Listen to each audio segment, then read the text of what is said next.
मैं डाकू जरूर आ पर बेगैरत नहीं आ। मौलाना मोहम्मद अमीन सफदर ओकाड़वी रहमतुल्लाह उलिया ने अपनी किताब में लिखा, फरमाते हैं, मुझे वहाड़ी के एक गांव से बड़ा मोहब्बत भरा खत लिखा गया कि मौलाना साहब हमारे गांव में आज तक सीरत नबी सल्लल्लाहु अलैहि वसल्लम पर बयान नहीं हुआ। हमारा बहुत दिल करता है, आप हमें वक्त अनायत फरमा दें, हम तैयारी कर लेंगे। मैंने मोहब्बत भरे जज्बात देखकर खत लिख दिया कि फिलां तारीख को मैं हाजिर हो जाऊंगा।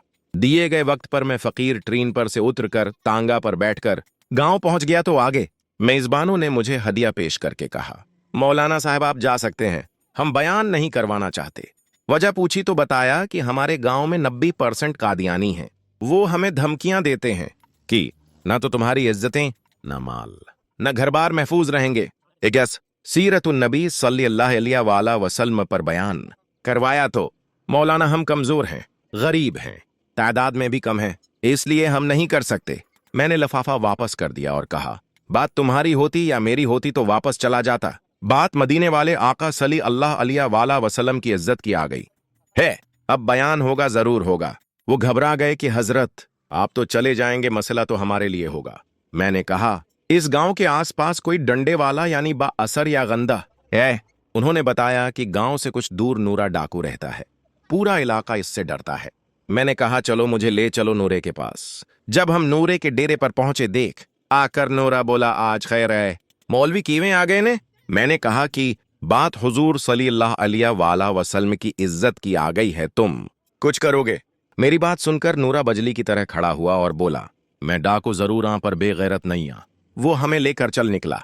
मस्जिद में 3 घंटे बयान किया मैंने और नूरा डट कर खड़ा रहा कि अगर किसी ने मुसलमानों की तरफ आंख उठाकर भी देखा तो आखिर में नूरे ने यह कहा, नूरे से बच नहीं सकेगा। मैं वापस आ गया। कुछ माह बाद मेरे घर पर एक आदमी आया, सिर पर अमामा, चेहरे पर दाढ़ी, जबान पर दुरूद पाक का वर्द। मैंने पूछा, कौन हो? वह रोकर बोला, मौलाना मैं नौरा डाकुआ। जब इस दिन मैं वापस घर को लौटा जाकर सो गया, आंख लगी ही थी। प्यारे मुस्तफ़ा करीम सल्लल्लाहु अलैहि वसल्लम मेरे ख्वाब में तशरीफ लाए, मेरा माथा चूमा और फरमाया, आज तूने मेरी इज्जत पर पहरा दिया है, मैं और मेरा अल्लाह तुमसे खुश हो गए हैं। अल्लाह ने तेरे पिछले सब गुनाह माफ फरमा दिए हैं। मौलाना साहिब उसके बाद मेरी आंख खुली तो सब कुछ बदल चुका था। अब तो बर वक्त आंखों से आंसू ही खशक नहीं होते। मौलाना साहब मैं आपका शुक्रिया अदा करने आया हूं, आपकी वजह से तो मेरी जिंदगी ही बदल गई, मेरी आखिरत सनूर गई है।